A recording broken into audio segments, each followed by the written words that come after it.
Happy Sunday, y'all. This place is like, it's happening. Now, so yesterday and again today, I'm going to spend a lot of time just trying to make my house my home.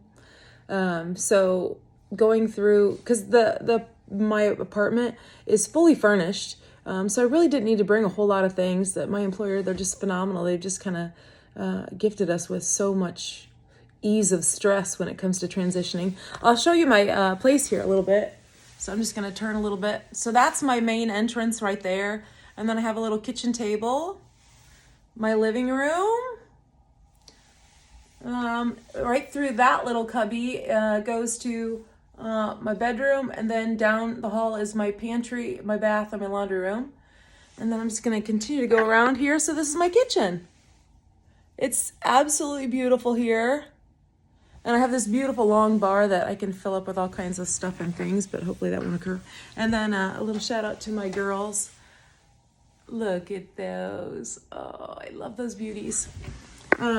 So today is Sunday. So last night I went on our Port Ellsworth page and reached out to see if there was any church services that I could attend today. And of course, one of the administrators got back with me and she said, absolutely. She said, it's at the outdoor gymnasium at 10 o'clock. So of course, where is that at? I remember seeing the roof from one trail, but I don't remember where that trail was. So of course, last night I was like, you know what? I'm going to go find that. And then of course, en route to go find that, there's this young man walking down the runway with a guitar on his back. And of course, I have a side-by-side. So, and it's starting to rain. So I stopped by that little fella and, he's 29, big guy. I said, hey, do you want to ride? I said, I'm trying to figure out where the church is at. He said, well, I play in the praise worship group. He said, no, I don't need a ride. I said, are you sure? It's like raining. He's like, well, okay. So, and I said, maybe it's a win-win because you get a ride and you can show me where I'm going tomorrow so I'm not late. So super sweet kid. Oh my gosh, these people here are just phenomenal. I'm just so thankful to be a part of this group. But I wanted to reach out to you because, here I am in a new place. And now I'm going to reach out to a church, which, there's sometimes, people have a hard time, going to a new church or just going to church in general because you're like, gosh, what do I wear? How much money do I need to bring?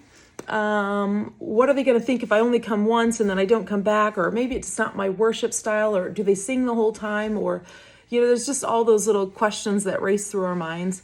But I definitely was excited and nervous to go at the same time because, well, first of all, it's 48 degrees. It's July. I'm from Indiana, and I think my parents told me that it's like cooking at 100 degrees or 96. I don't know, but it's not 48 degrees. So of course, I've got all these nerds about what am I going to wear. So, of course, I'm starting the layer thing, which is like thermal long johns. And then I put dress pants on, but of course, under those dress pants are thermal long johns. So they're kind of fitted a little more than they probably should be, but I wanted to be warm. Took my mittens. I wanted to wear a stocking cap, but I talked myself out of that. I thought, Bernadette, you can just suck it up for an hour. So, it definitely went to this church, and it was just truly beautiful. It was a great service, well led. But it takes me to a story that I'll share with you. So I was raised Catholic. So when I was born, I was baptized Catholic. I went through CCD. I don't really remember after my first communion really attending church regularly with my parents. So, and I don't know if that was because of all the chaos and turmoil that was going on in our household at that time, or if my parents just stopped going. I don't know.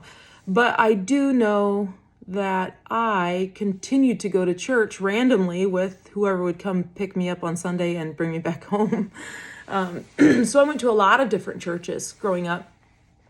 And then, my name, Bernadette, I was named after Saint Bernadette.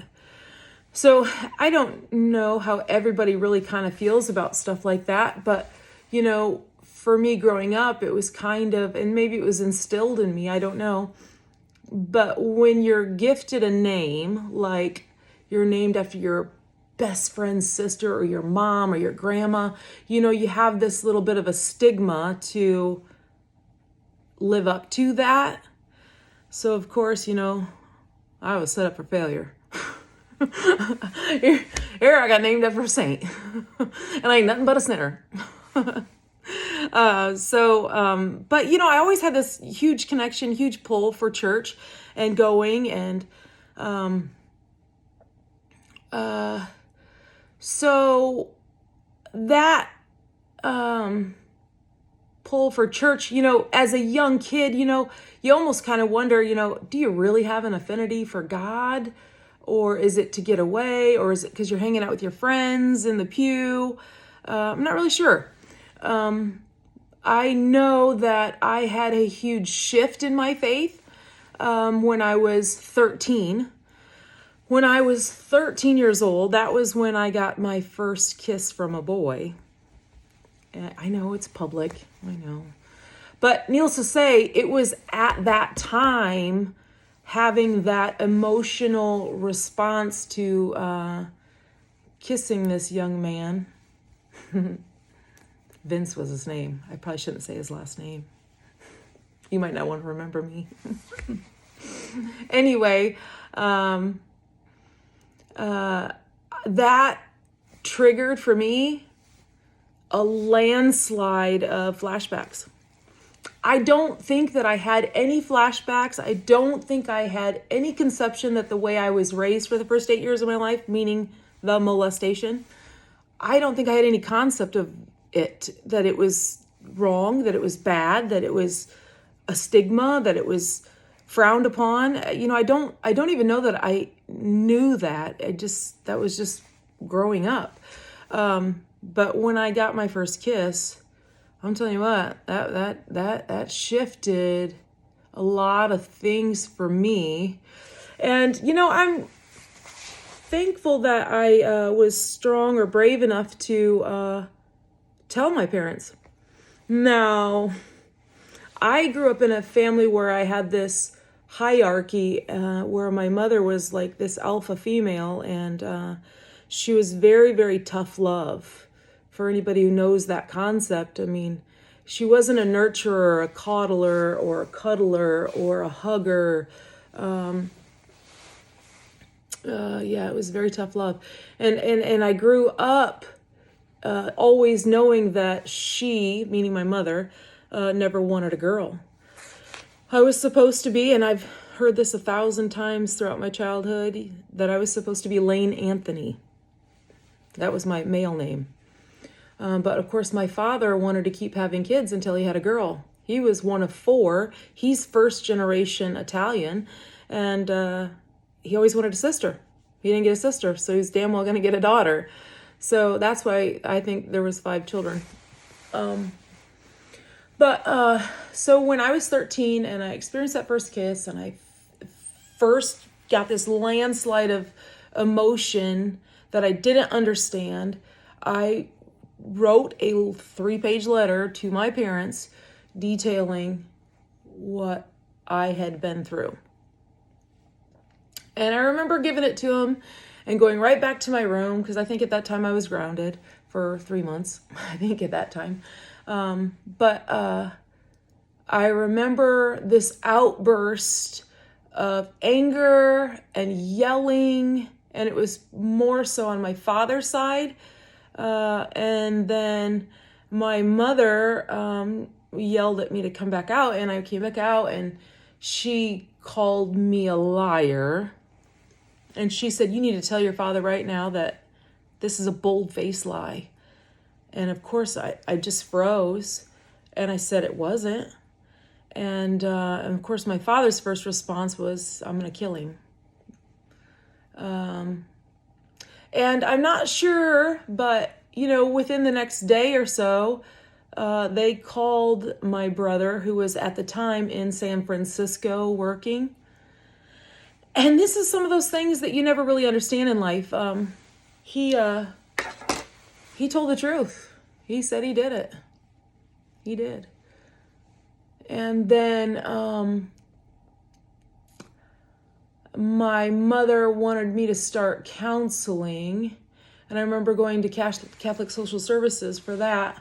I did make it through one counseling session, but of course never got to speak. And then that counseling turned into divorce counseling for my parents. So I really never got to entertain what healing was like or how to deal with all this emotion. But the one thing that really hung out in my head is my mother, remember, this is tough love. She told me, she said, yeah, your brother said he did it, so you didn't lie. She said, but, it says, forgive us our trespasses as we forgive those who trespass against us. I can't even tell you what that was like, having to swallow that.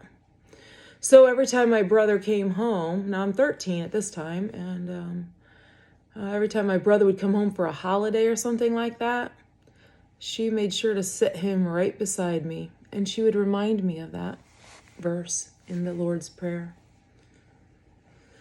Yeah. So, you can take all these things that happen in your life and populate this idea of, is this God or is this human, or, is this the way it's supposed to be, or how could that happen if there is a God? You can go down any rabbit hole you want. But I'll tell you briefly that I was married once in 2001, actually 2 days before 9/11. And I married into a family where my husband had 3 little girls, like 9 months old, 2 years old, 3 years old, and then at that time my son was 4. So when I entered into this marriage, the first thing he wanted me to do was eliminate my job. I couldn't work anymore. Which, if anybody who knew me, at this time I'm like 27 years old. I've always had 3 jobs. I'd wait tables during the day. I'd work at a bar at night. I did autopsies on the weekends. So I always have had multiple jobs. So for me to undertake no job, raise the children, and be a stay-at-home wife was a huge oxymoron in my head. I remember telling him that I'll do it for 6 months, but if I can't do it, I can't do it, period. So, of course, when you've got 3 little girls underneath your son, for me, it was really important that I build a community around these people, because now I just left my home and now I'm in this new city or town, and it's super small. I think the population was 893 at the time. It was Akron, Indiana. And I remember taking these kids on multiple Sundays to different churches. Now, you got to remember, here I am, and then I've got 4 children with me. None of them look like me, walking into church without my significant other too. So there's this little stigma that goes with that too. And believe me, there was a lot of times when I walked in those churches, I could feel the thoughts, the judgments. It is what it is. It was hard enough walking around 19 with a basketball underneath your shirt.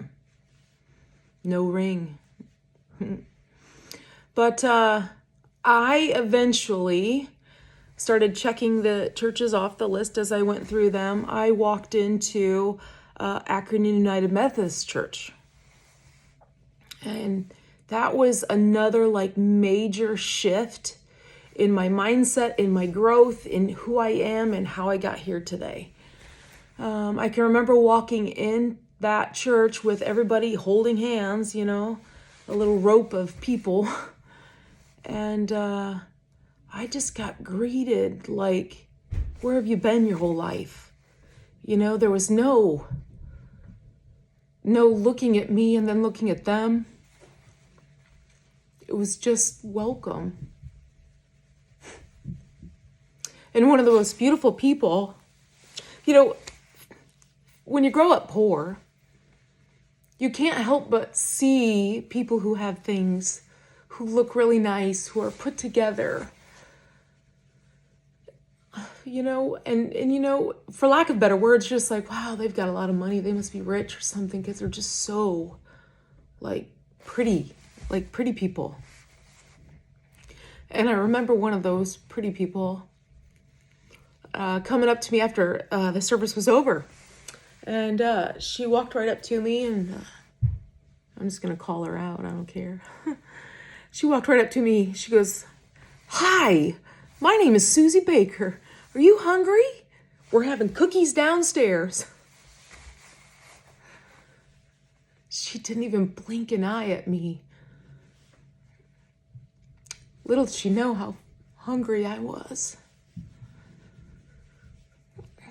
Food, yeah, because we only had one income. We lost my income. Guidance, a role model, a family. So this is in 2001, so this is after my brother killed himself, which, remember, that's my mother's firstborn child. So when he killed himself, after the dialogue I had with him, she was done with me because I had killed her son. So there was no more Christmases, no more Thanksgivings. So all those things just make it so damn hard, to lean on faith and lean on God and believe in people. And I'm so thankful for the day I walked into that Akron United Methodist Church. Not only did I find God again, but I found a family. I found people who believed in me, supported me, lifted me. They taught me so much. So today when I went to the church here, it was, again, just this wonderful, welcoming group of people.